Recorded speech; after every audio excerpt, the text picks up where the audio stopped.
The title of this incident is Bartruffs Payback. I'm Jack Lynch. This is being recorded December 4th, 2020. The occurrence of this incident is 1975 at Christie School. As background, Mr. Bartruff had been my neighbor when our family lived on Wembley Park Road in Lake Oswego. He was full of himself, he was mouthy, he was unpleasant to talk to. Oh yeah, and he was a school teacher. I'd come home from working at summer camp in the summer of 1971.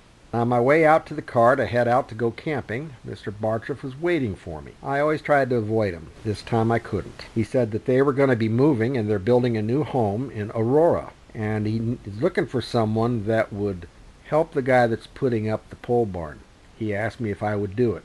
Well, I wasn't working and I could use the money, so I said sure. A couple days later, I found myself out at the job site in Aurora, Oregon. The home was built. The pole barn was just a pile of poles and lumber. I met with the man that was putting the pole barn up. He was another school teacher, but he was also a craftsman, decent to work with. We drilled the holes, put in the poles, helped him put up the siding, the roof, and all that. During that time, there was a storm that came in at lunchtime. Lightning, thunder, tons of rain. That lightning was real close. So I went over to the front door of that new home and knocked on it and asked Mr. Bart if I could just come in until the storm passed. He said, no, you can't do that. This is a new home. I don't want it getting dirty in here. I didn't really like being left out there. The job got finished and I went on with my life. 4 years later, I'm working at Christie School. I'm a staff member. These are girls that are supposedly emotionally disturbed. I never saw that in them. They were smart girls. They were adolescent aged. They knew what they wanted, and they also knew how to take advantage of people that were soft.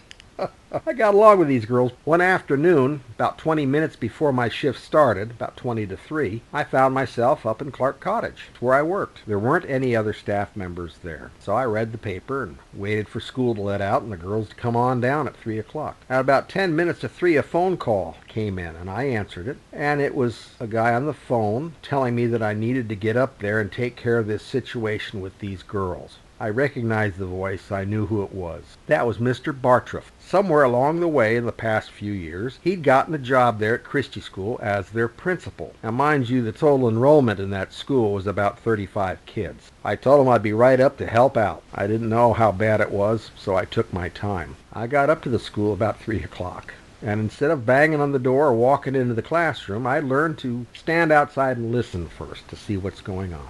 They were shouting. It was Mr. Bartruff shouting at him to stop. Don't do that. Quit that. Cut it out. So I cracked the door open a little bit to look inside. Bartruff had his back to the door. The girls, of course, saw me standing there with the door open about 6 inches, smiling. They're working him over, smacking him on the head, kicking him in the shins, pushing on him, yelling at him. And he's at his wit's end, but there's nothing he can do. He's overwhelmed. I stood there for 5 more minutes and enjoyed it. Then I closed the door quietly, banged on it, and asked if there's anybody in the classroom. Kids all yelled out, yeah, we're all here. I opened the door, walked in. Bartruff backed away from them quickly. I said, is it time for these girls to go back to the cottage? Looking at Bartruff. Yeah, school's out for the day. Okay, well, let's go, kids. We all got together in one big group, walked on down to the 2 cottages. Everyone went where they're supposed to go. No big deal. It was about 3 months later, Bartruff decided he didn't want to be a principal at that school anymore, and he left. Also, the word kind of got out that I'd stood at the door and I let him work him over for a while. Payback for that dark and stormy afternoon.